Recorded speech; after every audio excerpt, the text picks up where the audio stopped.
திண்டிவனம் அருகே மர்ம விலங்கு கடித்து 7 செம்மறி ஆடுகள் உயிரிழந்த நிலையில் கால்நடை மருத்துவர் உடற்கூறு ஆய்வு செய்து விசாரணை செய்து வருகின்றனர். திண்டிவனம் மற்றும் சுற்று வட்டார பகுதிகளில் தொடர்ந்து ஆடு மற்றும் கால்நடைகளை மர்ம விலங்கு ஒன்று கடித்து உயிரிழந்து வருகிறது. குறிப்பாக ரெட்டனை, வணக்கம்பட்டு உள்ளிட்ட பகுதிகளில் 100க்கும் மேற்பட்ட ஆடுகளை கடித்து கொன்றுள்ளது. இதேபோல் நேற்று இரவு திண்டிவனம் அருகே உள்ள ராதாபுரம் கிராமத்தில் மர்ம விலங்கு கடித்ததில் 7 ஆடுகள் உயிரிழந்தன.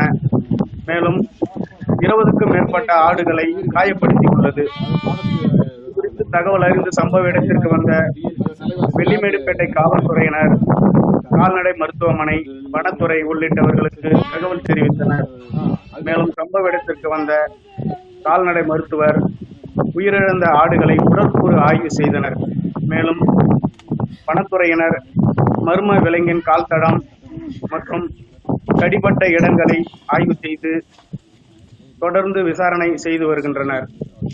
இது குறித்து தகவல் அறிந்த திமுக ஒன்றிய செயலாளர் ராஜாராம் மற்றும் முன்னாள் எம்எல்ஏ டாக்டர் மாசிலாமணி அவர்கள் சம்பவ இடத்திற்கு வந்து விசாரணை செய்தனர்.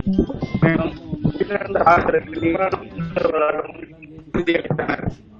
மேலும் அந்த உயிரிழந்த ஆடுகளின் உறவினர் கண்ணீர் விட்டு அழுதது அப்பகுதியில் திரண்டிருந்த மக்களை பெரும் சோகத்தில் ஆழ்த்தியது.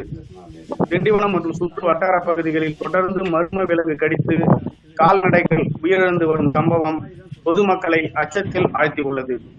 வின் நியூஸ் செய்திகளுக்காக திண்டிவனம் சுரேஷ்.